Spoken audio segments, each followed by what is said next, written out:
Assalamu alaikum, this is Dr. Hasna and today we're going to discuss the medial compartment of your leg. And most importantly, we're going to discuss the gyrops and the Ansarine Bursa in the medial compartment. So overall, medial compartment is not that complicated. It's quite easy, in fact, because the medial surface of your leg is mostly subcutaneous. As you all remember, we talked about in the tibia bone that the tibia's medial surface is almost subcutaneous. There are no muscles. It's quite closely attached to the skin. In the upper part of the tibia, there is the attachment of the tibial collateral ligament. And one more important thing is that in the medial surface of the tibia and the part above, in the upper part of the medial surface of the tibia are three muscles. This is important.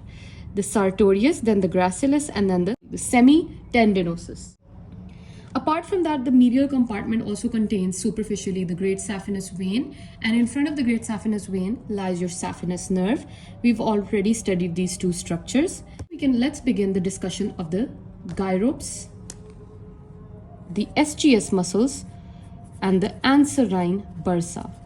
So what are the gyrops? Now these are the muscles that are inserted in the upper part of the medial surface of the tibia, and these are three muscles, also known as the Sgs muscles. S stands for sartorius. We all studied this in the anterior compartment. G stands for the gracilis. We studied this in the medial compartment. And finally, semitendinosus. We have studied this in the posterior compartment of the thigh. All right. So that's what's so special about them, that there are three different compartment muscles. All are oriented into one single spot where they all are inserted. So what's the significance of this is that, so you can see that the hip bone was divided into three bones. So let's imagine this is the medial bone, the pubis. The posterior bone is the ischium. And here is the ilium bone.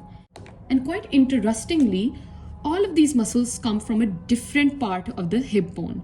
The sartorius, which is the muscle of anterior compartment, comes from the anterior superior iliac vein or from the ilium bone and gets inserted here. And this is supplied by the nerve of the ilium, which is the femoral nerve, all right?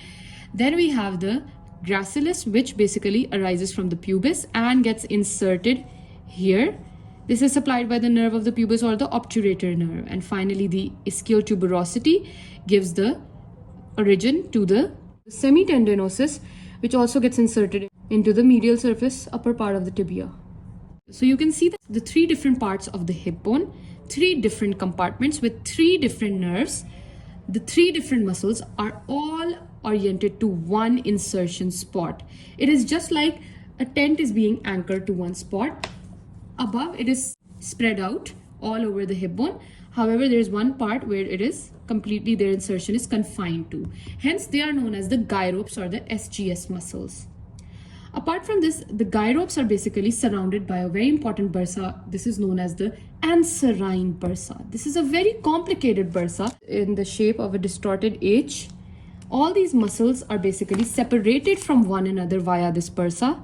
So let's suppose this is the sartorius, this is the gracilis, this is the semitendinosus, this is the tibial collateral ligament. So this bursa is basically doing the job of separating the Sgs muscles from one another and separating these muscles from the bony part of the tibia and separating all of them from the tibial collateral ligament. So that is a major function of the Ansarine bursa. It is a quite complex bursa. And finally, if this bursa ever gets inflamed, it is known as Ansarine bursitis. So that was all for the medial compartment. Really hope you understood the lecture. Thank you so much for watching.